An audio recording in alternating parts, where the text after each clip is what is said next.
The following day, the 105 princes of Hastinapur were playing in the ground when one of their balls fell in the well. Guru Dronacharya, even from a distance, threw sticks and they got attached, one after the another. This amazed the princes and they accepted Guru Dronacharya as their teacher. The following day, the princes left for their Gurukul. There they came across Ashwatthama and their lady teacher, the wife of Guru Dronacharya. At night, to test their patience, Guru Dronacharya made them sleep in open air, where they couldn't sleep due to mosquitoes. The next morning, Guru Dronacharya saw that although the Pandavas got up, but the Kauravas didn't. That day, Guru Dronacharya taught them that the smaller the distance between the time of sleep and awakeness, the more successful one becomes. This marked the starting of their new life. Guru Dronacharya took all of them in front of a tree and showed them a wooden bird.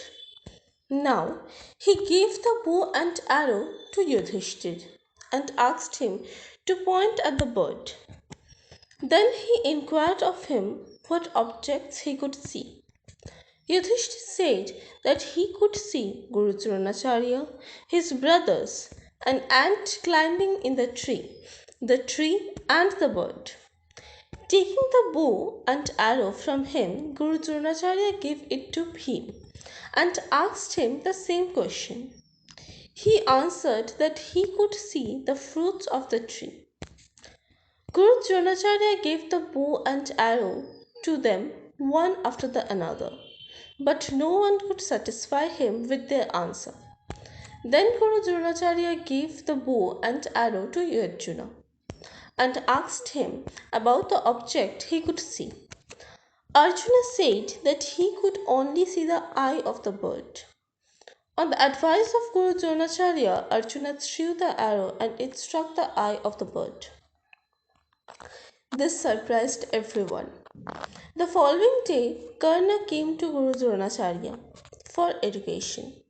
When Guru Dronacharya refused him, saying that he would only teach the princes, Karna immediately threw an arrow and put a tree into fire.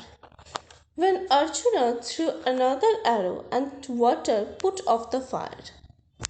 At night, Arjuna saw an arrow coming from the forest that struck a tree. It seemed to be a tribal arrow. Guru Dronacharya immediately followed the direction of the arrow and found his old student Ekalavya. He was worshipping a statue of Guru Dronacharya. Guru Dronacharya asked him to cut down his right hand's thumb as Guru Dakshina. Ekalavya did it and threw away his bow and arrow forever. Arjuna became quite sorrow at the sight and asked Guru Dronacharya whether he has no trust on Arjuna, that he is reducing his competitors. On which Guru Dronacharya said that since he feeds on the food given by the state, he had to serve it. Some days later, Shakuni had arranged for a luxurious tent inside the Gurukul for Duryodhana. When Duryodhan, Dushasan, and Ashwatthama were resting there, Guru Dronacharya with his arrow removed the tent and said that although food prepared can be served in a golden dish, it cannot be cooked in a golden utensil. Some days later, Guru Dronacharya and his students had gathered around a map. When Guru Dronacharya asked the opinion of everyone that how we should deal or how we can conquer a powerful and a weak kingdom, Ashwatthama said that a king should always make friendship with a powerful kingdom and attack a weak kingdom so that it becomes easier to conquer. When Guru Dronacharya asked the same question to Bhima, he said that we should not make friends with anyone and must attack and conquer every kingdom if we have the power to do so.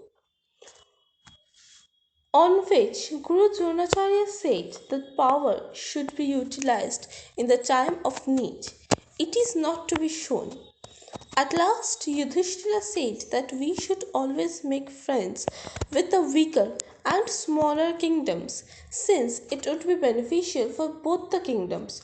But we should attack and conquer the powerful kingdom because otherwise they would consider us weak.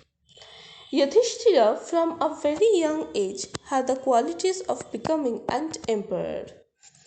He was brave, intelligent, kind hearted, and a responsible prince.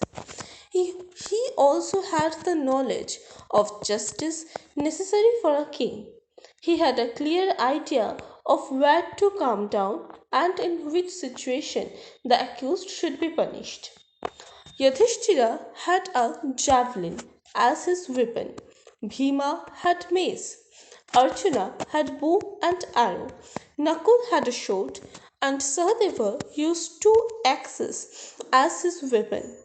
Duryodhana had a mace as his weapon. Rest of the Kauravas mostly used a sword.